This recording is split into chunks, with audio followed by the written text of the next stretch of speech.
Hi, I'm Dr. Osman. With Blender software, it's possible to digitally extract the teeth and reposition on the arch.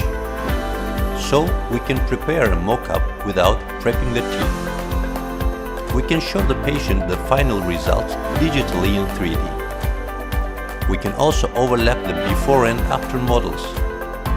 Then we can have an idea about how much we need to prep and show it to the patient. We can also measure the tooth structure we need to grind precisely.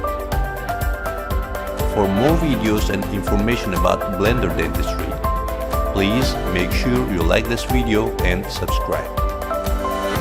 Also, please follow my Instagram account for some case photos, webinar and course announcements instantly.